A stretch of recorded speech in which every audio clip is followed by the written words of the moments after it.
Sir చెప్పండి sir. ఇది నాకు ఎందుకంటే ఇది అనుమానం ఒకటి, కోపం ఒకటి తగ్గుతలే సార్. ఎందుకే కోపము, అనుమానము ఈ రెండు మాట్లాడదాం తగ్గుతలేదు సార్, 2 అరగంటలో మాట్లాడదాం, సరేనా? సరే సార్. మ్యూట్ చేసుకో. సరే. ఓకే, చదవండి స్నేహితు గారు. మా సంఘం అప్పుడు ఉత్సాహకరమైన కౌమార దశకు చేరుకుంది. ఆ సమయంలో అది ఎదుర్కొన్న పరీక్ష వివరాలిలా ఉన్నాయి. ఇంత పెద్ద సంఖ్యలో ఉన్న ఒకప్పుడు సరిగ్గా పనిచేయలేని తాగుబోతులందరూ విజయవంతంగా కలిసి ఉండగలగడం మరియు పనిచేయటం చేయగలరా? సభ్యత్వం విషయంలో కానీ, నాయకత్వం విషయంలో కానీ, డబ్బు విషయంలో కానీ ఏమైనా తగాదాలు చోటు చేసుకుంటాయా? అధికారం కోసం ప్రాకులాటలు, గొప్పల కోసం పరుగులు ఉంటాయా? ముఠాలు ఏమైనా ఏర్పడి ఏఏని ముక్కలు చేస్తాయా? త్వరలోనే ఏఏకు అన్ని వైపుల నుండి, అన్ని గ్రూపుల నుండి ఈ సమస్య ఎదురయ్యాయి. కానీ ఓకే నిమిషం. సో నమస్కారం మిత్రులారా, నా పేరు కార్తిక్ అండి. నేను ఒక త్రాగుబోతు. లాస్ట్ టైము ఏం మాట్లాడుకున్నాం? ఫస్ట్ ఏమైంది? సండే టైంలో వచ్చింది ఏంటది? దేవుడు మరియు త్రాగుబోతులు అన్న ఆర్టికల్ వస్తే అక్కడ దాని తర్వాత ఒక రేడియో షో తర్వాత ఒక 800 మంది చేరతారు. కాకపోతే సాటర్డే ఈవినింగ్ పోస్ట్ అది ఏంటది, కొంచెం పైకి వెళ్ళండి, ఆయన పేరు మర్చిపోతూ ఉంటాను నేను. ఆయన పేరు గుర్తుందా? ఫాల్టన్. ఓకే, ఎనీవే 41లో రాస్తాడు ఆయన. సో అది ఇంకా 1939లోనే చూస్తున్నారు మీరు స్నేహితులు. కిందకి రండి. యా, మీరు చెప్పక ఓకే.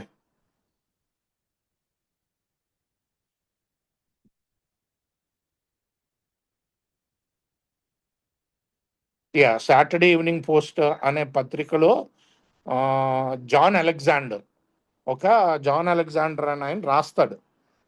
లాస్ట్ టైం కూడా మాట్లాడుకున్నాం. జాన్ అంటే లాస్ట్ రికార్డింగ్ చూడండి. ఆయన బేసిక్గా ఏంటంటే చాలా మంచి ఇన్వెస్టిగేటివ్ రిపోర్టర్. అప్పుడే మంచి హీట్లో ఉంటాడు. న్యూయార్క్ జాయింట్స్లోని ర్యాకెట్స్ని ఎక్స్పోజ్ చేస్తాడు, అంటే గ్యాంబ్లింగ్ ర్యాకెట్స్ని. సో మంచి పేరు వచ్చి ఉంటుంది అప్పటికే ఆయనకి. సో ఆయన ఆల్కహాలిక్స్ అనానిమస్ కూడా ఒక ర్యాకెట్ ఏమో అని ఫస్ట్ అలాగే పంపిస్తారు ఆయన, దీన్ని ఎక్స్పోజ్ చేయమని పంపిస్తే బిల్డబ్ల్యూని న్యూయార్క్ గ్రూప్ చెప్పుద్ది వాళ్ళకి, బాబు నువ్వేం చేయక్కర్లే, మామూలు మెంబర్ లాగా ప్రతి గ్రూప్కి వెళ్ళు, నీకే అర్థం అవుతుంది. అలాగే ఆయన 2-3 నెలలు మామూలు మెంబర్లా వెళ్తాడు ప్రతి గ్రూప్కి. వెళ్తే ఆయన ఆశ్చర్యపోతాడు అనమాట. బాబు ఇది ర్యాకెట్ కాదు నాయన, ఇది ఒక సొల్యూషను అని ఒక ఆర్టికల్ రాస్తాడు. దాంతో దెబ్బకి 8,000 కాల్స్ వస్తాయి. అదే కొన్ని ఒక్క సంవత్సరంలోనే 2,000 నుంచి 8,000కి ఎగురుతుంది. ప్లస్ ఏఏ ఇంకా మొదలైంది, ఏఏ పరుగు మొదలైందని ఈ పారాగ్రాఫ్లో మొదలు పెట్టాడు. ఓకే, ఏఏ పరుగు మొదలైంది. కాకపోతే ఏంటి, దీంతో సమస్యలు కూడా వస్తాయి. ఆ సమస్యలు ఈ రోజుకి ఉన్నాయండి ఏఏలో, లేవని కాదు.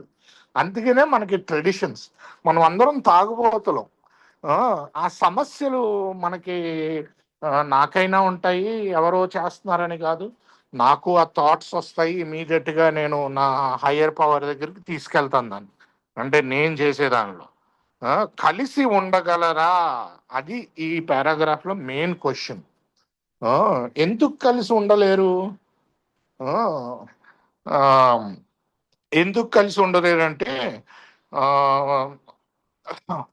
సభ్యత్వం విషయంలో క్వశ్చన్స్ వస్తాయి. అందుకనే మన ట్రెడిషన్లో ఓన్లీ తాగుడు ఆపగలిగితే చాలు అన్నారు. నాయకత్వం విషయంలో ఇది మన తాగుబోతాడు ఏంటంటే నాలంటోడు, నేనేం చేస్తాను, ప్రతి చోట నాయకుడు అవడానికి ప్రయత్నిస్తూ ఉంటా, ఆఫీస్లో కానీ, ఇంట్లో కానీ, ఏఏలో కానీ. సో ఈ నాయకత్వం పోరులో ఏఏ యూనిటీ దెబ్బ అవ్వచ్చు లో కానీ, డబ్బు విషయంలో కానీ. అందుకనే నాయకత్వానికి ఏం చేశారు, ఏ సొల్యూషన్గా, బాబు నువ్వు 2 ఏళ్ళే ఉండగలుగుతావు, అది కూడా నీ గ్రూప్ ఎన్నుకోవాలి, దాంట్లో కూడా మైనారిటీ ఒపీనియన్ వింటారు. సో 2 ఏళ్ళు ఒక పోస్ట్ చేయగలుగుతావు, మళ్ళీ నీ జీవితంలో ఆ పోస్ట్ చేయలేవు, రొటేట్ అయిపోవాలి. సో ఈ నాయకత్వాన్ని రొటేషన్ ద్వారా కొంచెం తగ్గించారు. ఈ నాయకత్వం యొక్క జోరు ఉంటది కదా మనలో, దాని ఆ కాంక్ష. ఆ, డబ్బు విషయంలో కానీ, ఇంకా డబ్బు విషయంలో అందుకనే లిమిట్ పెట్టారు ప్రతి మెంబర్కి, ఏ కాంట్రిబ్యూట్ చేయడానికి. అయితే నీకు గ్రూప్లో తిరిగే కిట్టీకి లిమిట్ ఉండదండి, అక్కడ వేసుకోవచ్చు. కాకపోతే గ్రూపు మరి డబ్బుల మీద కూర్చోకూడదు కదా, సో అక్కడ నువ్వు ఎంత డబ్బులు వేసినా వాళ్ళు ఖర్చు పెట్టేయాలి, లేకపోతే పై ఆఫీసెస్కి పంపించాలి.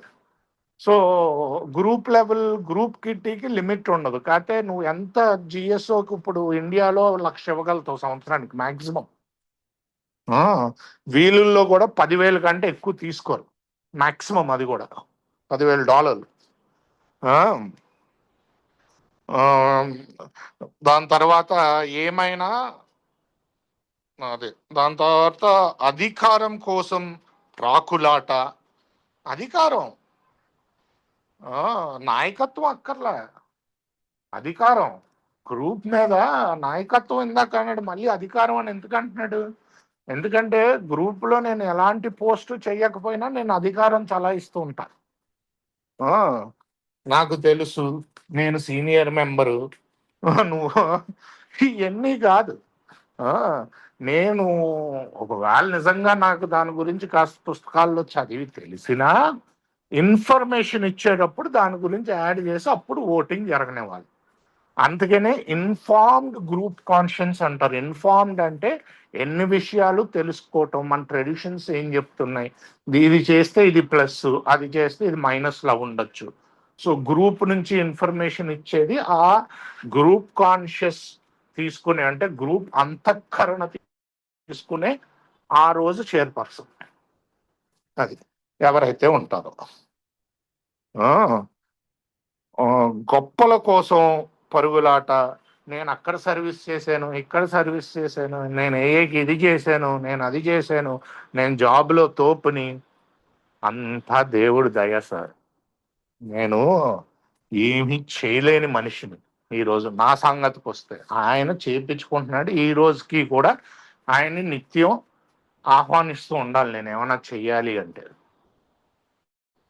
ఎందుకంటే నేను ఆ స్థితికి చిదిగిపోయి నేను ఏకి వచ్చిన వ్యక్తిని. సో ఆ గొప్పలన్నీ కూడా నేను దేవుడు యొక్క క్రెడిట్ని నేను దొంగతనం చేసి నేను చేశాను అని చెప్తున్నా, అంతకంటే ఏమీ లేదు. ముఠాలు, గ్రూపులు తెగ ఉంటాయిగా, గ్రూపిజం. వాళ్ళ గ్రూపు, నేను ఇలాంటివన్నీ ఏంటంటే వీటిల్లో నేను ఒకప్పుడు నేర్స్తున్నా. ఏంటంటే ఆ గ్రూప్ వేరు, మా గ్రూప్ వేరు. వాళ్ళు స్టెప్పులు చేసిన గ్రూపు, నేను స్టెప్పులు చెయ్యని గ్రూపు. స్టెప్పుల గురించి మాట్లాడితే తంతం. ఆ గ్రూపు ఈ గ్రూపు అంటూ ఏమీ లేదండి, అందరం ఒకటే. కొంతమందికి ఖచ్చితంగా స్టెప్పులు అవసరం ఉంటాయి, కొంతమందికి చాలా మందికి, కొంతమందికి ఏమో మరి అది దేవుడికి తెలుసు. స్టెప్పులు చేస్తే నష్టం ఏదైతే ఏమీ రాదు, లాభమే వస్తుంది. నష్టం అయితే రాదు. ఆధ్యాత్మికంగా కాస్త ఇంకా నా గురించి నేను చూసుకోగలుగుతా, అది నా యొక్క క్యారెక్టర్ డిఫెక్ట్స్. సో ఎవరు ఏంటంటే నేను ఈరోజు స్టెప్పులు చేసుకున్నా, ట్రెడిషన్స్ చేసుకున్నా, ఇవన్నీ చేశాను అంటే నాకు గొప్ప ఏం లేదు. చెయ్యాల్సి వచ్చింది, అలాంటి పరిస్థితులు తెచ్చింది ఎవరో? దేవుడు. చేయడానికి శక్తి ఎవరిచ్చారు? దేవుడు. అర్థం చేసుకోవడానికి కెపాసిటీ ఎవరిచ్చారు? దేవుడు. సో నా గొప్ప ఏముంది దీంట్లో? ఏమీ లేదు, అలా వెళ్ళింది అంతే నా లైఫ్, అంతకంటే ఏం లేదు. నా రాత్రి నాకు అదృష్టం బాగుండింది, అందుకంటే నేను ఇంకేం చెప్పలేను. ఓకే, ముఠాలు అన్నది చాలా ఇదండి, అందరం ఒకటే. ఫస్ట్ ఈ గ్రూపిజం ఒకటి మా ఏలో చాలా బ్యాడ్ హ్యాబిట్. ఓకే, కంటిన్యూ చేయండి చదవటం త్వరలోనే. త్వరలోనే ఏఏకు అన్ని వైపుల నుండి, అన్ని గ్రూపుల నుండి ఈ సమస్యలు ఎదురయ్యాయి. కానీ ఈ భయాల నుండి, విచ్ఛిన్నకర అనుభవాల నుండి పెరిగిన నిశ్చయం ఒకటే: ఏ సభ్యులంతా ఐకమత్యంగా కలిసి ఉండటమా, లేక ఒంటరిగా చనిపోవటమా. మా మిత్రమండలిని మేము పరచ పరిచయన ఉంచాలి లేదా రంగంలో నుండి నిష్క్రమించాలి. అది. సో, నువ్వు ఐక్యతగా లేకపోతే ఇది ఇందుకనే ఎందుకంటే బిల్‌డబ్ల్యూకి ఎప్పుడు భయమేసిందంటే యాక్చువల్లీ తెలీదు బిల్‌డబ్ల్యూకి వాషింగ్టోనియన్ అన్న ఆర్గనైజేషన్ ఉందని. ఎవరో చెప్తారు న్యూయార్క్‌లో. "అరే బాబు! ఇలాగే విడిపోయారు ఆళ్ళు" అని. అప్పుడెళ్ళి రిసర్చ్ చేస్తాడు ఏమైంది అని. అంటే రాకుండా 100 ఏళ్ల ముందు తాగుబోతులకి వాషింగ్టోనియన్ అని ఉండేదోటి. వాషింగ్టోనియన్ గ్రూప్ అని చెప్పి వాళ్ళేంటి నలుగురు తాగుబోతులు కలిపి మాట్లాడితే తాగకుండా ఉంటున్నారు. అది వాళ్ళు కనుక్కున్నారు ఫస్ట్. కాకపోతే వాళ్ళు ఏం చేశారు, పాలిటిక్స్లోకి వెళ్ళారు. ఆ, అదే లేకపోతే మద్యపాన నిషేధం గురించి వెళ్ళారు, లేకపోతే బానిసత్వం గురించి మాట్లాడారు, రకరకాలు త్రాగుడు కాని విషయాలన్నీ చేశారు. మెంబర్షిప్లో క్లాసులు పెట్టారు, ఎన్ని పెట్టేసరికి మొత్తం కూలిపోయింది. అది 5 ఏళ్లలో మొత్తం సో బిల్‌డబ్ల్యూకి వచ్చే రిక్వెస్ట్‌లో కూడా ఇదే భయం ఉండింది. వీళ్ళు ఏంటంటే మెంబర్షిప్ రూల్స్ అని, లేకపోతే అదే మేము ముందొచ్చాము అని, ఇలాంటివన్నీ జరుగుతున్నాయనే ట్రెడిషన్స్ తీసుకొచ్చాడు. అరే బాబు, మీరు యూనిటీ ఆ రోజు వాషింగ్టోనియన్ గ్రూప్ పడిపోతే 100 ఏళ్ళు పట్టింది ఇంకో సొల్యూషన్ రావడానికి. అది alcoholics anonymous. So alcoholics anonymous పడిపోతే మళ్ళీ వస్తుందా లేదా, పడిపోద్దా లేదా ఎవరికి తెలియదు, దేవుడికే తెలుసు. సో నేను బతుకుండాలంటే ఐక్యత మెయింటైన్ చేయాల్సిందే అని చెప్తున్నాడు ఇక్కడ లాస్ట్ 3 లైన్స్ లో. Please go head sir. వ్యక్తిగతంగా ప్రతి తాగుబోతు కూడా జీవించడానికి అవసరమైన సూత్రాలను మేము కనుగొన్న విధంగానే ఏ గ్రూపులు కానీ ఏ మొత్తం కానీ సమర్థవంతంగా మనుగడ సాగించడానికి అవసరమైన సూత్రాలను రూపొందించుకోవలసి వచ్చింది. తాగుబోతు అయిన ఏ స్త్రీ లేదా పురుషుడికి కూడా మా సంఘం నుండి మినహాయించ వీలు లేదని భావించడం జరిగింది. సో ఏంటంటే ఇక్కడ ఇప్పుడు సెకండ్ ఎడిషన్ కి ఇది ఫార్వర్డ్. ఈ టైంకి ట్రెడిషన్స్ వచ్చేసింది. సో ట్రెడిషన్స్ యొక్క డిస్కషన్ గ్రేప్ వైన్ లో జరుగుతుంది. 1950 కాన్ఫరెన్స్ లో అప్రూవ్ చేశారు ట్రెడిషన్స్. కాన్ఫరెన్స్ అంటే యాక్చువల్లీ వరల్డ్ కన్వెన్షన్ లో అప్రూవ్ చేశారు అందరూ. సో ఈ టైంకి అయితే నీకు ట్రెడిషన్స్ రావటం మొదలుపెట్టినాయి. సో అందుకనే మీకు ఈ ఫార్వర్డ్లో అంటే ముందు మాట, రెండో ముద్రణకి ముందు మాటలో సాంప్రదాయాల గురించి మాట్లాడటం మొదలుపెట్టాడు.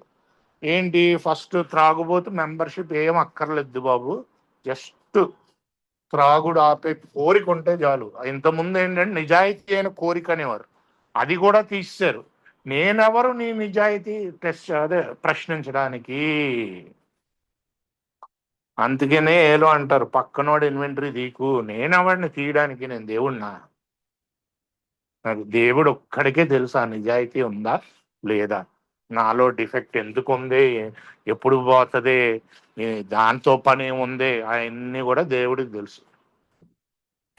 సో నేను పక్కనోడు డిఫెక్ట్లు తీయటం వల్ల నేను దేవుళ్ళ ప్రవర్తిస్తున్నాను. అదంతా ప్రైడ్ అండి, నా ఇన్వెంటరీలో తెలిసింది అంతా. అది నా అహంకారం. ఏంటంటే నా కోపం, నా రిజన్మెంట్, ఏదో ఒకటి తీయాలి పక్కన వాళ్ళు తప్పు, అప్పుడు నాకు సాటిస్ఫాక్షన్ వస్తుంది. అది నేను అడిగంట బెటర్ అని. అందుకంటే ఏం లేదు, నేను జస్ట్ నార్మల్ తాగుబోతూ, అందరితో సమానం, ముందు పుట్టాను ముందు వచ్చాను అంతే, టైం ఒకటే తేడా.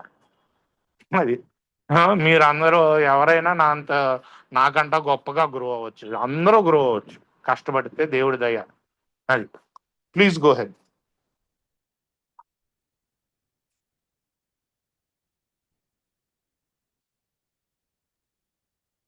మా నాయకులు సేవలందించేవారే కానీ పరిపాలించి సాగించేవారు కారు. ఆగండి ఇక్కడ. సో ఇది కూడా ఒక ట్రెడిషనే, ఇందాక ఒక ట్రెడిషను, ఇప్పుడు ఒక ట్రెడిషను. ఏంటంటే పరిపాలన చెయ్యం, మనం సేవ అందిస్తాం. అంటే ఏంటి, ఒక ఇందాక మిత్రుడు ఉన్నాడు అనిల్ అని, మీటింగ్లో చెప్పాడు, మన మీటింగ్లో ఉన్నాడు ఇప్పుడు ఆయన. ఏంటి, లీడర్ అవుతాం, గవర్నమెంట్ చెయ్యం, ఆర్డర్ ఇవ్వలేం, సజెషన్ ఇవ్వగలుగుతాడు లీడర్. అది అందరినీ కలుపుకుపోయే వాడే కరెక్ట్ లీడర్ నా ప్రకారం. ఏఏలో యూనిటీ మెయింటైన్ చేయటం లీడర్ది బాధ్యత. డిఏసి చైర్పర్సన్ రెస్పాన్సిబిలిటీస్ అని ఉంటుంది మన సర్వీస్ మాన్యువల్లో. దాంట్లో క్లియర్గా రాస్తాడు. వాడి పని ఏమీ లేదు, ఆ ఏరియాలో ఉన్న గ్రూప్లు ఎన్నట్ల మధ్యలో యూనిటీ మెయింటైన్ చేసి అందరి వాయిస్ వినిపించేలా చేయటం. అది. సో నాకు అథారిటీ ఉండదు, అంటే నువ్వు ఇలా చెయ్యని నేను ఎప్పుడు చెప్పలేను. ఇప్పుడు మన ఇండియాలో జిఎస్ఓ వచ్చి గ్రూప్కి నువ్వు ఇలా చెయ్యని చెప్పలేదు. ఏం రాస్తుంది తెలుసా బాబు, మా పూర్వ అనుభవంలో ఇలా చేస్తే నష్టం వచ్చింది, కాకపోతే మీ ఇష్టం, మీరు ట్రై చేసి మాకు ఆ అనుభవం ఏంటో చెప్పండి అంట. అది మీరు ట్రై చేసి, అన్లెస్ ట్రెడిషన్స్కి హామ్ అవుతుంది, యాజ్ ఎ హోల్కి హామ్ అవుతుంది అంటే అప్పుడు వాళ్ళు ఏం చేయగలుగుతారంటే ఒక మీటింగ్, అదే ఇప్పుడు నేను ఒక ఉదాహరణ చెప్తాను. మన తమిళనాడులో ఏమైంది, ట్రస్టీ ఎలక్షన్కి ఓడిపోయిన ట్రస్టీ గ్రూప్ ఏదైతే ఉందో వాళ్ళకి చాలా కోపం వచ్చింది. ఆ గ్రూప్ ఏం చేసింది, అదే గ్రూపిజం అన్నాడు కదా ఆ ముఠా, ఏం చేసింది, ఇంకొక జిఎస్ఓ ఓపెన్ చేసింది ఇండియాలో. దేశానికి ఎన్ని జిఎస్ఓలు ఉండాలి, ఒకటి. అదే జిఎస్డబ్ల్యూ, జిఎస్ అంటే ఆఫీస్, జిఎస్సి కాన్ఫరెన్స్ అనమాట. ఓపెన్ చేసేసింది. న్యూయార్క్ వాళ్ళు ఏం చేశారు, ఏం చేశారంటే ఇక్కడ ట్రస్టీలకి రాశారు, ఏంటంటే బాబు 2 ఉండకూడదు ఆయన, ఇది యాజ్ అ హోల్కి భంగం, మీకు మాకు ఇంక సంబంధం లేదు అని చెప్పి కట్ చేసింది. ఇది మీరు సాల్వ్ చేసుకునేదాకా, ఇండియా ఇంటర్నల్గా మీరు సాల్వ్ చేసుకునేదాకా ఈ విషయం, ఇక్కడ నుంచి సపోర్ట్ ఏమి ఎక్స్పెక్ట్ చేయొద్దు మీరు. అది చేయొచ్చు, చాలా రేర్, కానీ లీగల్ ఫైట్లు కూడా అవుతాయి, చాలా రేర్. సో అప్పుడు ఏమైంది, ట్రస్టీ పరిగెట్టుకుంటూ వెళ్ళాడు, ట్రస్టీలు వెళ్ళారు ఎక్కడికి, తమిళనాడుకి. అరే బాబు మీరు ఎలా ఓపెన్ చేయకూడదురా, 2 గ్రూపుల మధ్యన కొంచెం సంధి కుదిర్చాడు. అది. ఇంకొక ఉదాహరణ చెప్తాను. ఒకవేళ మీటింగ్ ట్రెడిషన్స్కి టోటల్ వైలేషన్, వేరే చుట్టుపక్కల ఉన్న మీటింగులకి భంగం కలిగిస్తుంది అంటే ఏం లేదు, అదే రోజు అదే చోట పాత మీటింగ్ ఉంటే దానికి ఎదురుగుండా అదే రోజు అదే సమయంలో వేరే మీటింగ్ పెట్టేశారు. చెప్తారు పిలిచి, బాబు అలా చేయకండి, పక్క గ్రూపులకి హాని జరుగుతుంది. యాక్చువల్లీ 4th ట్రెడిషన్లో చాలా క్లియర్గా చెప్తారు, పక్క గ్రూపులతో సంప్రదన చేసే నువ్వు మీటింగ్ మొదలుపెట్టుకోవాలి. అది కరెక్ట్ పద్ధతి, చేయాల్సిన అవసరం లేదు. అయితే అది ఐక్యత మెయింటైన్ చేయటం. అదే సంప్రదాయ, అదే ఏంటంటే సంప్రదించటం, సంప్రదించి చేయమంటారు. నువ్వు లాంగ్ ఫామ్ చదివేవంటే ట్రెడిషన్ 4లో. కాకపోతే ఇక్కడ ఏం జరిగింది, అలా పెట్టేస్తే ఏమైంది, వాళ్ళు వినలేదు మాట, మేము పెట్టుకుంటా ఉన్నారు. అప్పుడు అక్కడ ఇంటర్ గ్రూప్ ఏం చేసింది, సరే మీరు పట్టుకోండి, కాకపోతే మీ మీటింగ్ పేరు మేము లిస్ట్లోంచి తీసేస్తాం వెబ్సైట్లోంచిని. ఆ మీటింగ్ ఎలాగో దాని తర్వాత చచ్చిపోయింది అనుకోండి. ఇది కూడా ఒక చోట జరిగింది. సో ఏం చేయలేరు, కోఆపరేట్ చేయరు అంతే. అది కూడా ఏట్లకి, పెద్ద పెద్ద వాటికి, ప్రతి చిన్న విషయాల్లోనే వాళ్ళు దూరం, అసలు నీ ఇష్టం ఏదైనా చేసుకో అంటారు. ఎందుకంటే 4వ సాంప్రదాయం ప్రకారం ఈచ్ గ్రూప్కి అటానమీ ఉంటుంది, అంటే ఎలా కావాలంటే అలాగ ఉండొచ్చు, కాకపోతే పక్కన వాళ్ళని హాని చేయకూడదు. అది అందరూ మర్చిపోతారు, మా గ్రూప్ అటానమస్, మా గ్రూప్ అటానమస్ అంటారు. అటానమస్సే, పక్కన గ్రూపుల్ని కానీ హోల్ని హాని చేయకుండా ఉన్నంత కాలం. నేను ఇంట్లో కూర్చుని నేను అటానమస్, నా ఇష్టం వచ్చేటి చేస్తానంటే పిల్లం వదిలేసి వెళ్ళిపోదు. ఆవిడికి హాని జరగకుండా నేను నా సొంతంగా కొన్ని చేసుకోవచ్చు, ఆవిడతో డిస్కస్ చేసి. అది ఎందుకంటే నేను ఇండివిజువలే కదా, బానిస కాదు కదా. సో నాకు అటానమీ ఉంటుంది ఇంట్లో. అది ఆవిడికి ఎలా ఉంటుందో. Continue sir. ప్రతి గ్రూప్ కూడా స్వయం ప్రతిపత్తితో పని చేయాలి. ప్రతి స్వయం ప్రతిపత్తితో అంటే సెల్ఫ్ సపోర్ట్. బయట కిటీలు ఎవరు వేయగలుగుతారు? చాలా మంది అంటారు నువ్వు ఫస్ట్ డే అయితే వేయకు అని. అది యాక్చువల్లీ తప్పు తెలుసా? నీ ఇష్టం. ఒకవేళ రీహాబ్ నుంచి వస్తే వాడు ఏ మెంబర్ అని వాడు చెప్పితే ఆ రోజే వేసేచ్చాడు కిటీలో డబ్బులు. వాడి ఇష్టం అది. ఓన్లీ ఏఏ మెంబర్స్. లాంగ్ ఫామ్ చదవండి 7th ఎడిషన్. షార్ట్ ఫామ్స్ అన్ని సగం మింగేస్తేమో. ఇంపార్టెంట్ పాయింట్, లాంగ్ ఫామ్ అని ఉంటుంది, అంటే ఇంకా విస్తరించి రాస్తాడు దాన్ని. ఏఏ మెంబర్ అనుకుంటే ఎవడైనా వేయచ్చు కిటీలో డబ్బులు. ఆడు మొదటి రోజే అనుకున్నాడు అనుకోండి ఆడు ఏఏ మెంబర్ అని వేయచ్చు, నో ప్రాబ్లం. కాకపోతే మనం రోడ్డు మీద నుంచి వచ్చిన వాళ్ళకి కొంచెం టైం ఇస్తాం. అరే బాబు నువ్వు ఏ మెంబర్ అని నువ్వు డిసైడ్ అయితే దాకా అని చెప్పి, అది దాని అర్థం. ఏ మెంబర్ అవ్వడానికి ఏంటి రిక్వైర్మెంట్? ఒకటే రిక్వైర్మెంట్, ఆయనకి తాగుడు ఆపాలన్న కోరిక ఉండాలి, ఆయన చెప్పాలి నేను మెంబర్ అని, నాకు సంబంధం లేదు. అది ఆ రెండాట్లకి అంతే. Continue sir. ఆ ఆటలతోటి మనం సెల్ఫ్ సపోర్టింగ్ ఉంటాం. ఇంకా స్టేటెడ్ పర్పస్ కిట్టీలని ఇంకా అలా తిప్పుతాం. ఒకవేళ ఏమైనా స్పెషల్ పని ఉందనుకో స్టేటెడ్ పర్పస్ కిట్టీ తిప్పుతాం, ఇలాంటివి చేస్తాం. సో సెల్ఫ్ సపోర్ట్ గురించి మాట్లాడాడంటే స్వయం పోషకంగా ఉండాలి. కంటిన్యూ. ఏకు సంబంధించి వృత్తిపరమైన చికిత్స అంటూ ఏది ఉండకూడదు. దీనికి చెల్లించాల్సిన రుసుములు కానీ బకాయిలు కానీ ఏమీ ఉండకూడదు. మా ఖర్చులన్నీ మేము స్వచ్ఛందంగా అందించే విరాళాలు నుండి మేము చెల్లించుకోవాలి.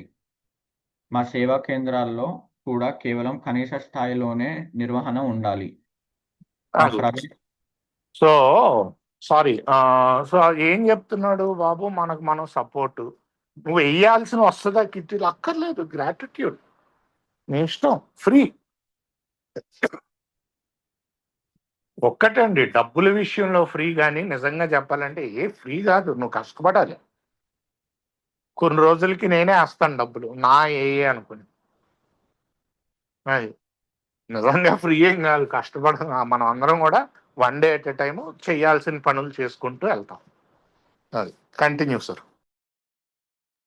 మా ప్రజా సంబంధ విధానం ఆకర్షణ అనే సూత్రంపై ఆధారపడాలి, కానీ వృద్ధి చేయటం మీద కాదు.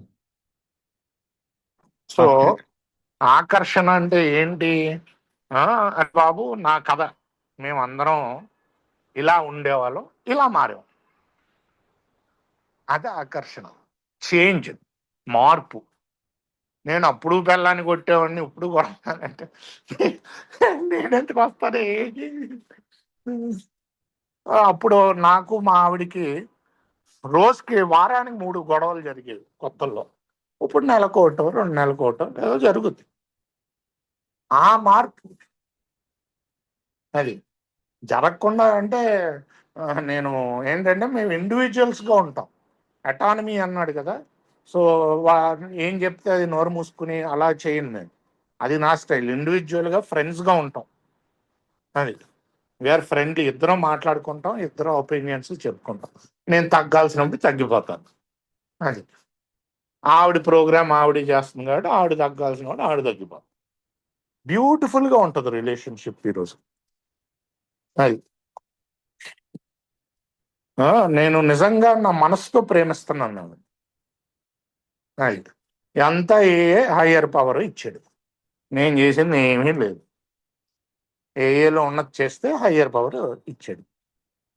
ఏఏనే అసలు ఏఏ యొక్క ప్రధాన కర్తవ్యమే నీకు ఒక హయ్యర్ పవర్తో రిలేషన్ ఏర్పాటు చేయడానికి. అది అది ఈ టూల్స్ అన్ని. సో ఆకర్షణ అంతే తప్ప నేను 100 మందికి వెళ్ళి చెప్పి ఏకొచ్చి నేనేమో పిచ్చోళ్ళ ప్రవర్తిస్తూ ఉంటాను. నేను కొత్తలో ఇదే చేసేవాడిని. నా కనిపించినోడి కల్లా పిచ్చోళ్ళ కనిపిస్తాను నేను. ఏకొచ్చి అంటే ఎందుకు వస్తాడు? నాలో రికవరీ కాస్త కనిపిస్తే అప్పుడు ఓహో వస్తాడు. అది సో అది ఇక్కడ దీని అర్థం. Please go head.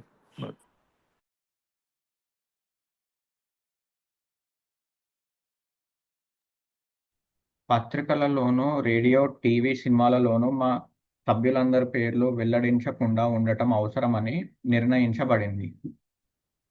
ఎట్టి పరిస్థితుల్లోనూ ఇతరులను సమర్థించడం కానీ ఒప్పందాలు కుదుర్చుకోవడం కానీ బహిరంగ వివాదాల్లో పాల్గొనటం కానీ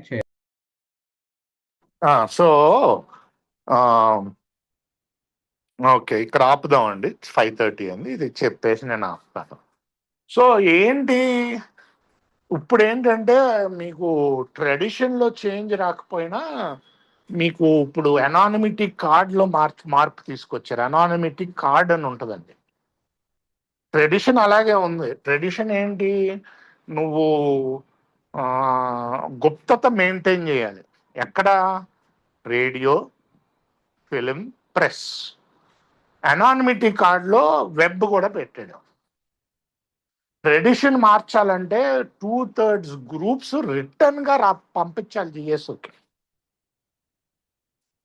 సో ట్రెడిషనల్ స్టెప్ మార్చడం అవడం వల్ల కాదు. ఎందుకంటే 2/3 గ్రూప్స్ పంపిస్తారు దాన్ని. ఇప్పుడు దునియాలో 2/3 గ్రూప్ నుంచి నీకు వెనక్కి రావాలి అంటే, లేకపోతే అమెరికా కెనడాలో నుంచి అయినా రావాలి అంటే అది మామూలు విషయం కాదు అది. సో అది ఇంపాసిబుల్ మార్చడం. స్టెప్స్లో వర్డింగుని, ట్రెడిషన్స్లో వర్డింగ్. బిగ్ బుక్లో కావాలంటే కాన్ఫరెన్స్లో 2/3 వస్తే సరిపోదు కదా, అది రాదు అది ఎప్పటికీ అది. ఎందుకంటే బిగ్ బుక్ చేసిన ప్రతి ఒక్కడికి తెలుసు అది పర్ఫెక్ట్, దాంట్లో మార్పులు అక్కర్లేదు అని. సో అందుకని అనానిమిటీ కార్డులో ఇప్పుడు వెబ్ కూడా పెట్టారు. ఇంతకుముందు మాట్లాడుకున్నాం అనానిమిటీ అంటే. అనానిమిటీ అంటే స్పిరిట్లో. ఇప్పుడు నేను ఒక బిల్డబ్ల్యూ కథ చెప్పాను. ఏంటి బిల్డబ్ల్యూని టైమ్ మ్యాగజైన్ ఫోటో తీస్తాను అంది. వద్దు బాబు, నేను చాలా పాపులర్ అన్నాడు. సరే ఓ పని చేస్తాను, వెనకాల నుంచి ఫోటో తీస్తాను. వద్దు బాబు, అయినా నన్ను గుర్తుపెట్టేస్తారు అన్నాడు.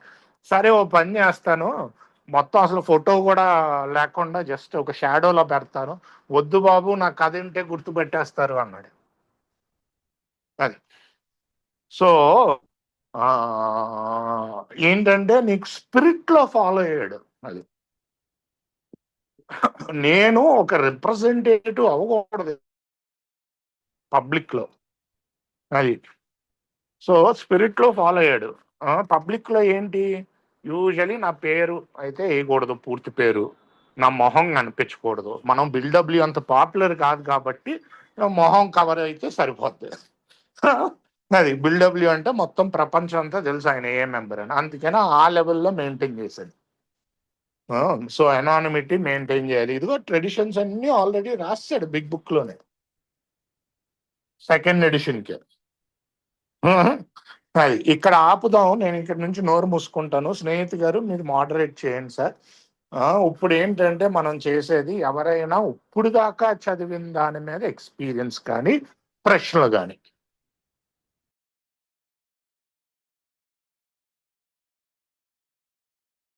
హాయ్ అండి అందరికీ, నా పేరు స్నేహిత్, నేను ఒక తాగుబోతుని. మెంబర్స్కి ఎవరైనా షేర్ చేయాలనుకుంటే ఇప్పుడు జరిగిన టాపిక్ మీద వారి అనుభవం కావచ్చు, ఏది షేర్ చేయాలన్నా అన్మ్యూట్ చేసుకొని కావచ్చు, రేజ్ అండ్ ఫీచర్ ద్వారా కావచ్చు చేసుకోవచ్చు. So Anil okay, go head అండి. నేను తాగుబోతుని. నా పేరు అనిల్. భగవంతుడి దయా మద ప్రేమ మిత్రుల సహకారం చాలా బాగున్నా. నా అనుభవం నేను షేర్ చేసుకోవాలనుకుంటున్నానండి. చాలా బాగా రీడింగ్ జరిగింది. అయితే నాకు ప్రశ్న ఏమొచ్చింది అని అంటే, నాకు ప్రశ్న ఏమొచ్చింది అని అంటే, అసలు ఇదంతా ఎందుకు ఇంపార్టెంట్? ఒక కొత్త మిత్రుడు ఇది వింటుంటే ఎందుకు ఇంపార్టెంట్? దానికి నా అనుభవంతో నాకు వచ్చిన సమాధానం ఏంటంటే, నేను ఇది నా గురించి చెప్తున్నానండి, ఎవరికి కూడా కాదు. నాకు వాస్తవంగా అన్ని తెలుసు అని అనుకున్నాను నేను. వచ్చిన తర్వాత కూడా అదే భావనతో వచ్చినాను. తర్వాత సోపానాలు చేస్తుంటే నా జీవితంలో నేను చేసిన తప్పులు అవన్నీ గ్రహించినప్పుడు నా గురించి నేను తెలుసుకుంటూ నేను చాలా తప్పులు చేసిన అన్న విషయం నేర్చుకున్నా. తర్వాత ఇంకా ముందుకెళ్తున్న కొద్దీ ఏం నేర్చుకున్నా అంటే, అసలు నాకు బతకనీకి రాదు, ఆలోచించడం రాదు, ఇతరుల పట్ల ఏ విధంగా ఉండాలి అనేది రాదు. ఇవన్నీ నేను తర్వాత నేర్చుకున్నానండి. అయితే నాకు ఇందాక కార్తిక్ గారు చదివినదంతా దాంట్లో ఇంపార్టెన్స్ నాకు ఎక్కడ కనబడుతుంది అని అంటే నేను ఎందుకు అది ఫాలో అవుతా అంటే నాకు బతకనీకి రాదండి. ఈ 12 సాంప్రదాయాలలో నుంచి కొంచెం కొంచెం నేర్చుకుంటూ దాన్ని ఇంప్లిమెంట్ చేస్తూ మీ అందరి మధ్యలో ఏ విధంగా ఉండగలిగే వ్యక్తిగా, ఒక మంచి వ్యక్తిగా, ఒక ప్రశాంతమైన వ్యక్తిగా, మీకు సహాయకరంగా ఉండే వ్యక్తిగా నేను బతకగలను అనేది నాకు ఈ ట్రెడిషన్స్ నుంచి తెలిసింది. నేను స్వతహాగా నేను నేర్చుకున్నది కాదు. సో నా లైఫ్లో సాంప్రదాయాలు నా ఇంట్లో కానీ, పనిలో కానీ, నా సొసైటీలో కానీ, లేకపోతే ఆల్కహాలిక్స్ అనానిమస్లో, అన్నిటికంటే ముఖ్యంగా ఆల్కహాలిక్స్ అనానిమస్లో ఎందుకు ఇంపార్టెంట్ అంటే నేను మీ మధ్యలో ఏ విధంగా ఉండగలను, ఏ విధంగా ఉంటే అది సొసైటీకి మంచిది అన్నది దీన్ని నేను ఆ విధంగా చూస్తానండి. I want to close it by saying that I feel, I know it is wrong to say, but I feel it is almost mandatory for all of us to adhere to the 12 traditions of Alcoholics Anonymous, because there are many alcoholics who are dying just because we are unable to fulfill the 5th tradition of Alcoholics Anonymous. So I feel that the knowledge of whatever has been read today and the understanding of it, the importance of it, and the efforts that are required to apply those in my life become an essential part. It is no more a luxury. Thank you. Thank you. Thank you అండి. చిన్నగా అనిల్ గారు లాస్ట్లో చెప్పిన తెలుగులో ఏమంటున్నారంటే చాలా ముఖ్యంగా 5వ సాంప్రదాయం. ఎందుకంటే ఆ తాగుబోతులు చచ్చిపోతున్నారు మనం చేయని సర్వీస్కి. ఉంది అని తెలియాలి వాళ్ళకి. ఆయన ఈరోజు సాంప్రదాయాలు వాడే జీవిస్తున్నట్టు చెప్పారండి. బయట ఎలా ప్రవర్తించాలి ఇతరులతోటి అన్నది సాంప్రదాయాలు బాగా ఉపయోగపడుతున్నట్టు ఆయన చెప్పారు. క్లుప్తంగా ట్రాన్స్లేట్ చేశారు. సో ఇప్పుడు ఎవరైనా ఇంతకుముందు ఒక ఆయన ప్రశ్న అడిగారు, నేను తర్వాత మాట్లాడతాను అన్నాను. ఆయన ఉన్నారా? వివో అని ఉండింది, ఉన్నారా సార్? వివో అని V2 ఓకే. ఇందాక ఆయన అడిగిన ప్రశ్న ఏంటంటే ఆయనకి భయాలు అనుమానాలు పోవట్లేదు. భయాలు అనుమానాలు పోవాలంటే ముందు నేను ఇన్వెంటరీ తీసి అది వచ్చినప్పుడల్లా 6, 7 అంటే నేను భగవంతుడి దగ్గరికి తీసుకెళ్ళాలి. ఎవరికైనా హాని చేస్తే ఆ హానిని కూడా నేను అమెండ్ చేయాలి. వెళ్ళి వాళ్ళకి చెప్పాలి, కళ్ళల్లో కళ్ళు పెట్టో, ఫోన్లోనో, లేకపోతే ఉత్తరం ద్వారానో. ఏమని చెప్పాలంటే, బాబు తప్పయింది నాది, మళ్ళీ చేయకుండా ఉండడానికి నేను నా గట్టి ప్రయత్నం చేస్తాను. ఎందుకంటే మళ్ళీ చేయను అని నేను చెప్పను, ఎందుకంటే నాకు తెలియదు, నేను దేవుణ్ణి కాదు, రేపే రిలాప్స్ అయిపోవచ్చు నేను. సో మళ్ళీ చేయను అని ఎలా చెప్తాను? ప్రయత్నం చేస్తాను, గట్టి ప్రయత్నం చేస్తాను అని చెప్తాను. అమెండ్స్ చేసే పద్ధతి ఉంటుంది, అది నేర్పిస్తారు ఎవరైనా స్పాన్సర్ తీసుకుంటూ. సో ఒకటే దిక్కు దేవుడు, ఆ దేవుడికి కనెక్షన్ బాగుండాలంటే 12 సోపానాలు. సో అది ఆ ప్రశ్నకి సమాధానం. Please go head Snehith, you can moderate. ఇంకా ఎవరికైనా హైదరాబాద్ లో ఏది, నా పేరు రామేశ్వరం. నిజామాబాద్ లో మీటింగ్ ఉన్నదా? వాళ్ళు మెంబర్ ఉన్నదా? చాట్ బాక్స్ లో ఇవ్వండి, ఏ అడ్రస్, మీటింగ్ అడ్రస్ ఉంటే ఇవ్వండి. నిజామాబాద్ లో ఏం మీటింగ్ ఉందో నాకు తెలియదండి, కాకపోతే ఎవరైనా హెల్ప్ చేయగలిగితే చాట్ బాక్స్ లో పెట్టండి సార్, వేరే వాళ్ళు. ఇంకా ఎవరికైనా అనుభవాలు ఉన్నా, ప్రశ్నలు ఉన్నా కూడా అడగచ్చండి ముందుకు వచ్చి.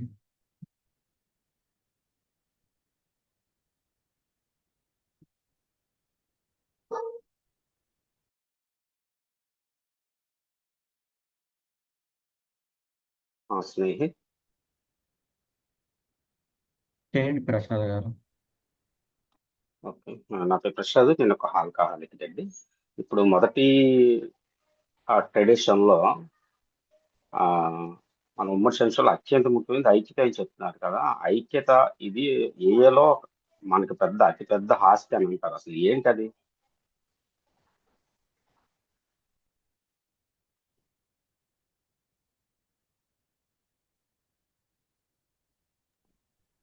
ఏంటి ఇది అది అన్నది మీ ప్రశ్న సార్? అవును సార్. యా. ఓకే. ఐక్యత అంటే నేను అంటే మామూలుగా ఏంటంటే బిగ్ బుక్ లో ఏమి రాశాడంటే మనం అందరికీ పడలే పడక పడలేకపోవచ్చు, కాకపోతే అందరి మీద దయతో సహాయకరంగా ఉండొచ్చు అని రాశాడు. సో అందరూ, దీంట్లో ఎక్సెప్షన్ లేదు. అందరూ అంటే అందరూ. మీ దగ్గర డబ్బులు తీసుకుని ఎగ్గొట్టేశాడు, క్షమించాలి. నెక్స్ట్ టైం డబ్బులు ఇచ్చేటప్పుడు ఏ మెంబర్ అనే కాదు, బయట అయినా సరే దానం అనుకోండి. అది బయట కూడా చాలా మంది ఎగ్గొడతారు. సో అది ఏ మెంబర్ ఎగ్గొడతాడు అవన్నీ ఏంటంటే మన మూఢనమ్మకాలని నా అభిప్రాయం. ఎవరికైనా మీరు సహాయం చేయదలుచుకుంటే బయటైనా లోపడైనా చెయ్యొచ్చా లేదా, చేస్తే తిరిగి వస్తుంది అన్న ఎక్స్పెక్టేషన్ తీసేయండి.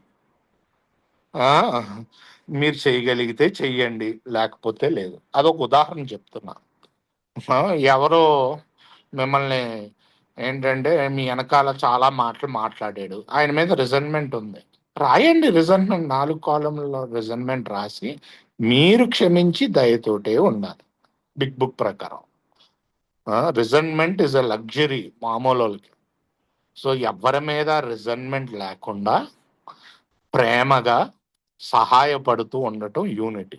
నేను ఒక ఆయన షేరింగ్ విన్నాను, ఆయన పేరు టిమ్మో ఏదో ఉంది. నేను ఒకసారి ఏంటంటే ఆయన ఇంకా డెప్త్లో ప్రాక్టీస్ చేసి ఈ ట్రెడిషన్స్, ఆయన 30 ఏళ్ళ పైన సొబ్రైటీ ఉంటుందేమో, ఈ స్టెప్స్ డెప్త్లో ప్రాక్టీస్ చేసి ఏం చెప్పాడంటే ఆయనకు అర్థం అయింది, మనమంతా ఒకటే, వేరు వేరు కాదు, ఐఎమ్ వన్ విత్ యూనివర్స్ అన్నాడు. అంటే నేను ఈ మొత్తం విశ్వానికి నేను ఒకటే, సో వేరు అన్నది నా బుర్రలో ఉంది అన్నాడు. అది సో నిజంగా అక్కడ మీరు బిల్డబ్ల్యూ రాత చూస్తే ఏకంగా వేదాంతమే చెప్పేశాడు, లేకపోతే మన వేదాల్లోనో మన భక్తి మార్గాల్లోనో చెప్పేదే చెప్పాడు. అందరం ఒకటే, వేరు అనుకునేది బుర్ర అని. సో బిగ్ బుక్ ప్రకారం వెళ్ళినా ప్రతి ఒక్కరిని క్షమించాలి, అదే అందరినీ దయతో చూడాలి బిగ్ బుక్ ప్రకారం వెళ్తే. ఇంకా డీప్గా వెళ్తే నాకు వేరేవాడికి తేడా లేదు, అంతా ఒకటే. అంతవరకు వెళ్ళగలుగుతాను లేదు నాకు తెలియదు, కానీ అట్లీస్ట్ ఫస్ట్ బిగ్ బుక్ చెప్పింది చేద్దాం. Okay okay. Thank you sir. Anil నేను తాగుబోతున్నా, నా పేరు అనిల్. సో ఇంకో ముఖ్యమైన విషయం నాకేమనిపించిందంటే, మనం ఇప్పుడు ఫార్వర్డ్ టు సెకండ్ ఎడిషన్ చదువుతున్నామా స్నేహిత్? సో ముఖ్యమైన విషయం, నేను ఇది బిగ్ బుక్లో చదివేటప్పుడు, ఇది forward to second edition I think 1955లో రాసిర్రు ఇది. సో 1965కి సంథింగ్ 1965 అప్పుడు ఇండియాలో వచ్చింది. 1965 నుంచి ఇప్పుడు 2026 తీసుకుంటే 70 సంవత్సరాలు అయిపోయినాయి. కానీ ఇప్పటికీ కూడా సాంప్రదాయాలు అని చాలా మందికి తెలీదు, సాంప్రదాయాలు అంటే ఏంటి చాలా మందికి తెలీదు, సాంప్రదాయాల్ని పాటించడం ఎలా అది కూడా తెలియదు. అంటే నేను యూజువల్గా ఇతరులతో బిగ్ బుక్ చదివేటప్పుడు ఇది స్పష్టం చేస్తానండి. నేను 1955లో అన్ని ఎక్స్పీరియన్సెస్ తీసేసుకొని ఫార్వర్డ్ టు సెకండ్ ఎడిషన్లో రాసిన ముక్కని మనం లాస్ట్ 70 yearsలో ఎంతో చదువుకున్న వాళ్ళు ఉన్నారు మన దగ్గర, హైలీ లిటరేట్స్ ఆర్ దే, మన దగ్గర బాగా చదువుకున్న వాళ్ళు ఉన్నారు, బాగా I don't know the word, ఎదిగిన వాళ్ళు ఉన్నారు. కానీ ఇట్స్ సో సాడ్, ఎంత ఎంత బాధాకరమైన విషయం అంటే 70 సంవత్సరాలు అయిన తర్వాత కూడా మనము వాటిని ఇక్కడ ఉపయోగించుకోలేకపోతున్నాం. నా రెండో పాయింట్ ఏంటంటే, నేను ఇది నా కోసం ఆలోచించిన, అసలు ప్రిఫేస్ ఫస్ట్ ఎడిషన్లో చూస్తే ఒక పేజ్ ఏదో పెట్టిండు, కానీ ప్రిఫేస్ ఫార్వర్డ్ ఫస్ట్ ఎడిషన్లో చూస్తే ఒక పేజ్ ఏదో పెట్టిండు. Forward to second edition is almost 6 pages or 8 pages something. So అంత రాయాలని ఎందుకు అనిపించింది, ఫార్వర్డ్లోనే ఎందుకు అంత రాసేసిండు, దీనికోసం సరేలే మనం దీన్ని సెపరేట్గా పెట్టాలి అని ఎందుకు అనిపించలేదు అంటే బిల్డబ్ల్యూ ఇవన్నీ విషయాలకి ఎంత ఎంత ఇంపార్టెన్స్ ఇస్తున్నాడో నాకు అక్కడ కనబడుతుంది. మళ్ళీ ఫార్వర్డ్ టు థర్డ్ ఎడిషన్కి వచ్చేసరికి మనకు అంత పెద్దగా లేదు, కానీ ఫార్వర్డ్ టు సెకండ్ ఎడిషన్ 1955లో రాసినప్పుడు బిల్డబ్ల్యూ బతుకున్నారు, he was involved in it. And అప్పట్లో జనాలకి పెద్దగైనా పర్లేదు ఇవన్నీ మనం ఫార్వర్డ్లో పెట్టాలి, అసలు మనం ఏ విధంగా ఎదిగినాము అనేది జనాలకి చెప్పాలి. అదే నాలాంటోడైతే ఈ సోపానాలు చేయండి బాగుంటారని చెప్పి 5 పేజీల్లో ఫినిష్ చేసేసేటువంటి. అట్లాంటిది ఇంత స్పష్టంగా ఎలా పెరిగారు అనేది కూడా చెప్పిర్రు అని అంటే దానికి ఎంత ఇంపార్టెన్స్ ఉంది, నేను ఇన్ని రోజులు ఏలో ఉండి ఎంత గుడ్డివాడిగా బతుకుతున్నా అన్నది నేను గ్రహించినానండి. ఇదే షేర్ చేద్దాం అనుకున్నా. Thank you very much. ఇంకా ఎవరికైనా మెంబర్స్కి ప్రశ్నలు కావచ్చు, అనుభవం కావచ్చు, ఇవాళ జరిగిన అంశం మీద చేయాలనుకుంటే చేయొచ్చండి.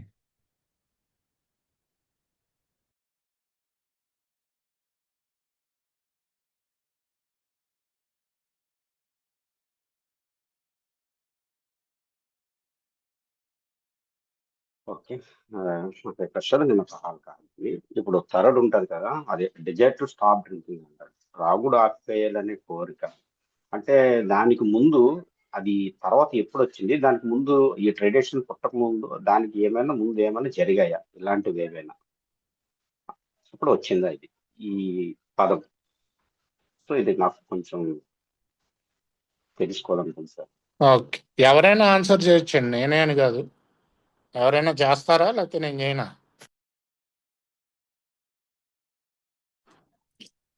ఓకే, సో ఏమైందంటే యాక్చువల్లీ మంచి ప్రశ్న అడిగారు.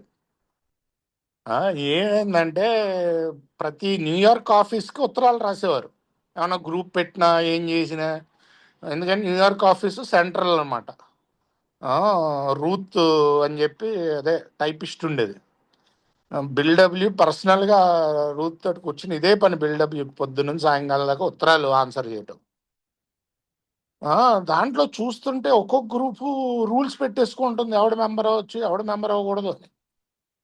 మొత్తం ఏం చేశారు, బిల్లు బాబు కలిపి వాళ్ళకి వచ్చిన ఉత్తరాల్లో రూల్స్ అన్నీ కంపైల్ చేస్తే 61 రూల్స్ అన్నీ వచ్చినాయి. వామ్మో, ఇన్ని రూల్స్ ఉంటే అసలు ఆ రూల్స్ చదివితే బిల్డబ్ల్యూ బాబు కూడా మెంబర్లు కాకూడదు, అలా ఉన్నాయి ఆ రూల్స్. వాళ్ళకు కూడా మెంబర్షిప్ డిస్క్వాలిఫై అయిపోతుంది. సో ఏంటంటే బాబు ఇవన్నీ కాదు,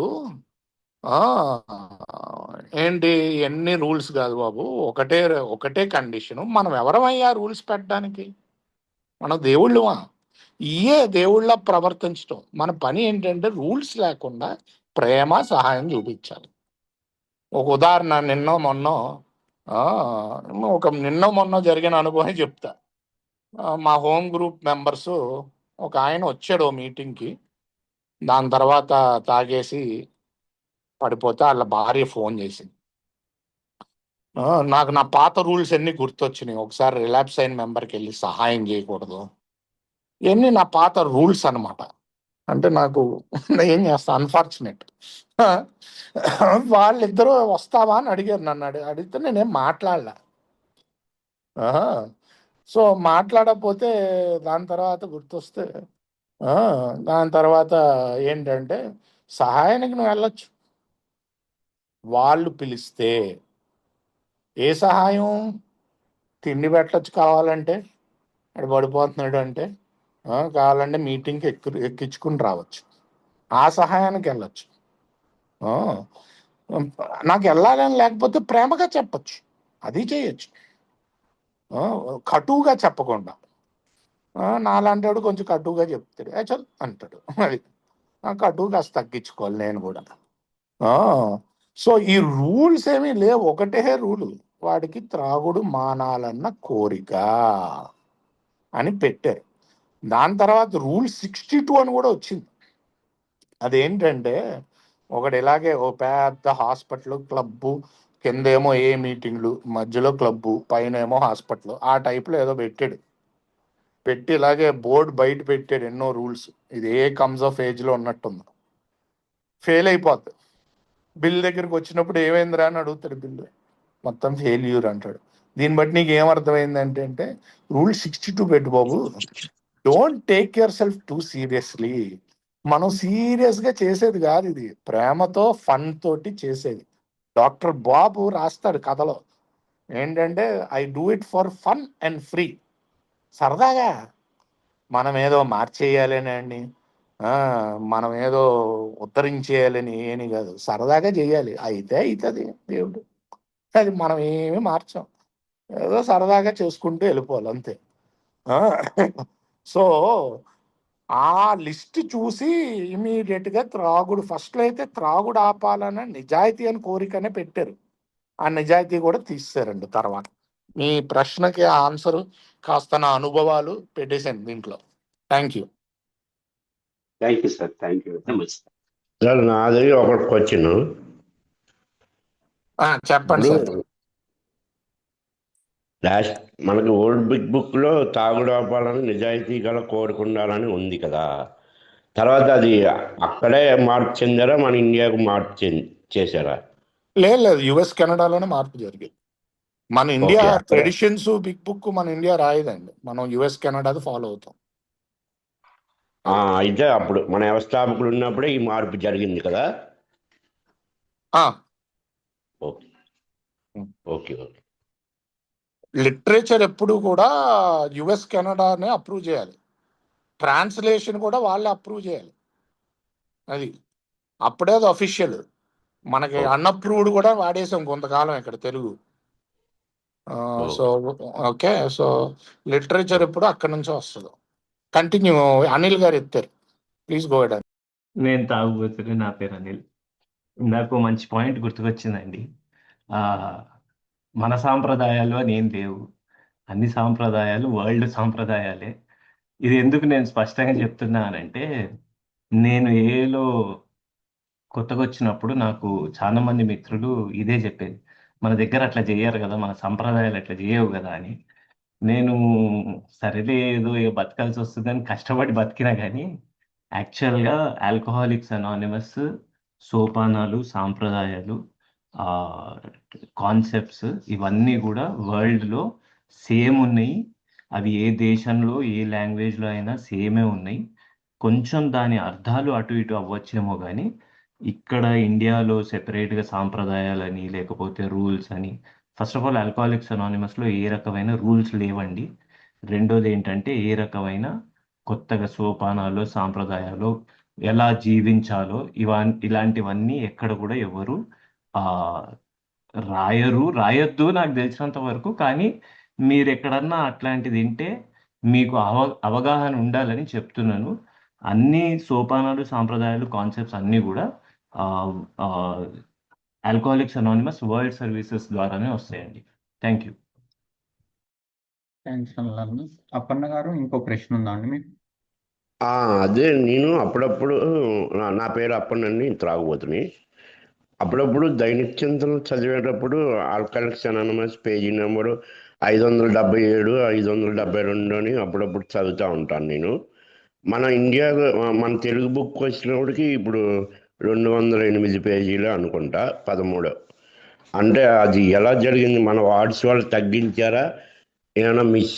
అదే ఇంగ్లీష్ ఫస్ట్ బిగ్ బుక్కి మన తెలుగు ఇప్పుడున్న అంత వేరియేషన్ ఏంటి నాకు ఎప్పుడు అవగాహన తెలుసుకోవాలని ఉంది. ఎవరైనా ఆన్సర్ చేస్తారా, నన్ను చేయమంటారా?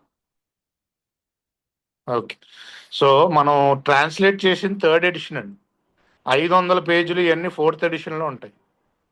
మనం 4th ఎడిషన్ ట్రాన్స్లేట్ చేయలేదు అది. సో దానికి మీకు నెంబర్ ఆఫ్ అవన్నీ కథలు అనమాట, వెనకాల ఉండే కథలు 164 అలాగే వచ్చేస్తాయి, ఏం తగ్గించాం. వెనకాల ఉండే కథలు మనం 3rd ఎడిషన్ ఇంగ్లీష్ బిగ్ బుక్తో మ్యాచ్ అవుతాయి. 4th ఎడిషన్లో కథలు మారిపోతాయి. ప్రతి ఎడిషన్కి కథలు మారుస్తారు ఆ రోజు జనాలు బట్టి. సో అదొక్కటే మారుస్తారు, ఎందుకంటే 164 మార్చడానికి ఎవ్వరు ఒప్పుకోరు. మొదటి 164 పేజీలు చెప్పాను కదా ఇందాక, 2/3 మెజారిటీ ఉండాలని. అది అవ్వని పని అది. సో ఏంటి, కొంచెం కరెంట్ పెట్టడానికి వెనకాల ఉన్న స్టోరీస్ మారుస్తారు. మన ఎడిషన్ ఏంటంటే థర్డ్, దానికి అన్ని కథలు ఉన్నాయి, అది కథ. సో ఎవరైనా మీలోనే నెక్స్ట్ జనరేషన్ దాన్ని తీసుకుని 4th ఎడిషన్ ట్రాన్స్లేట్ చేస్తే మన కథలు కూడా పెట్టుకోవచ్చు. జిఎస్ ఎంకరేజ్ చేస్తుంది, బాబు మీ కథలు పెట్టుకోండి బాబు అని. అది సో ఇక్కడ ఇండియా కథలు కూడా పెట్టుకోవచ్చు, మనం అప్రూవ్ చేస్తుంది. అది Murali. Yeah, go head snake.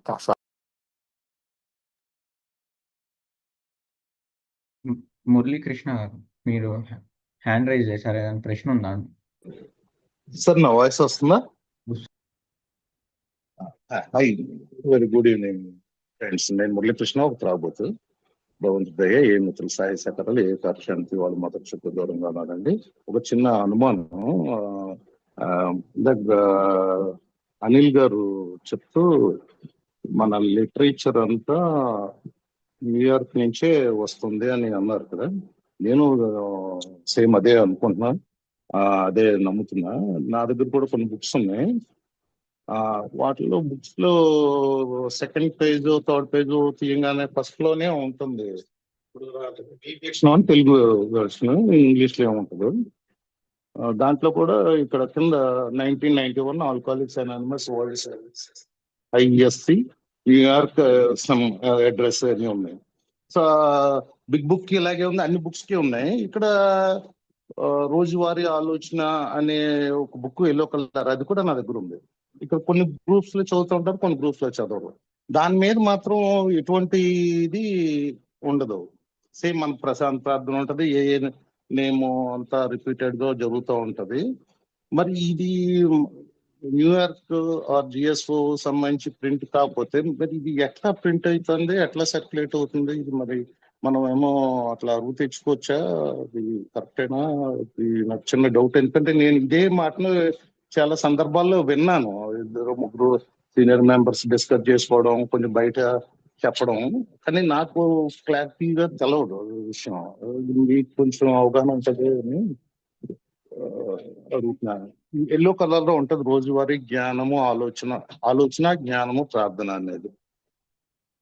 మరి అరువు సాహిత్యం పర్వాలేదా? ఇది మన GSO ప్రింటెడ్ కాదు కదా. Thank you sir, thank you ప్రశ్న అడిగినందుకు. మంచి ప్రశ్న అడిగారు. దీంట్లో నేను చెప్పేది నా అభిప్రాయం మాత్రమే. అంటే నేనేమనాలనుకుంటున్నాను అంటే, మనం ఇక్కడ కూర్చొని కొత్తగా సోపానాలు, సాంప్రదాయాలు, కాన్సెప్ట్స్ తయారు చేసేటిది ఏమి ఉండదు తప్పితే కానీ, చాలా బుక్స్ ఇండియాలోనే కాదు, చాలా బుక్స్ వరల్డ్ సర్వీసెస్ అప్రూవల్ లేకుండా ప్రింట్ చేసినవి ఉన్నాయి. సో అది మన ఇండివిజువల్ చాయిస్. అంటే నేను నా అభిప్రాయం ఏం చెప్తున్నా ఇక్కడ, నా దగ్గర కూడా ఉంది మీరు చెప్పిన ఎల్లో బుక్, ప్రార్థన, ధ్యానం, ఇంకా ఈరోజు ఆలోచన. ఓకే, సో అది నేను కూడా అప్పుడప్పుడు వాడుతూ ఉంటానండి. అంటే నా అభిప్రాయం ఏంటంటే, అది ఇట్స్ అ యూస్ఫుల్ బుక్, నాకు ఉపయోగకరమైన బుక్ మాత్రమే. దాంట్లో నాకైతే వ్యతిరేకంగా ఏమి అనిపించలేదు. అది నాకు అప్పుడప్పుడు చాలా పనిచేస్తుంది కూడా. So therefore there is no loss in it. That's my opinion. అది నా అభిప్రాయం అండి దానికి. Thank you. Okay. So Anil గారు చాలా బాగా వివరించారు. ఇండివిజువల్ ఒపీనియన్ అండి. మన బిగ్ బుక్ లో కూడా చాలా క్లియర్ గా రాసి ఉంటది. ఏంటి, బయట రిలీజియన్ కి సంబంధించి వేరే ఆధ్యాత్మిక పుస్తకాలు చదవండి. యాక్చువల్లీ రిలీజియన్ గ్రూప్ లో జాయిన్ అవ్వడానికి ఎంకరేజ్ చేస్తుంది. సో ఎక్కడి నుంచి వచ్చింది? రిలీజియన్, సైకియాట్రీ, మెడిసిన్ నుంచి వచ్చింది. సో దాన్ని వెళ్ళి జాయిన్ అవ్వండి అని రాస్తారు. So individual opinion. ఒకవేళ గ్రూప్లో అమ్మాలి అంటే ఈ బుక్స్ గ్రూప్ కాన్షియస్ తీసుకోవాలి. అదొకటే. సో నేను చాలా ఇంటర్ గ్రూప్‌లో ఈ బుక్స్ అమ్మటం కూడా చూసా. నేను వేరే దేశాలు వెళ్ళినప్పుడు లేకపోతే ఎక్కడైనా సరే. తప్పేం లేదు. వాళ్ళ గ్రూప్ కాన్షియస్ అది. అమ్ముకోవాలంటే అమ్ముకోవచ్చు. Individual opinion. ఉపయోగపడుతుందంటే వాడుకోండి. కాతే ఫస్ట్ నా సజెషన్, నా ఒపీనియన్ ఏంటంటే ఫస్ట్ 12 సోపానాల తర్వాతే ఈ ఇతర జ్ఞానం అంతా. అది చేయకుండా ఇతర జ్ఞానం మీద ఆధారపడితే నాకు పని చేయలేదు. మరి మీకు పని చేస్తుందో లేదో నాకు తెలియదు. సో టైం అయిందండి. సో ఇక్కడితో రికార్డింగ్ ఆపుతాం. Thank you everybody for participating. I love you all. Thank you so much.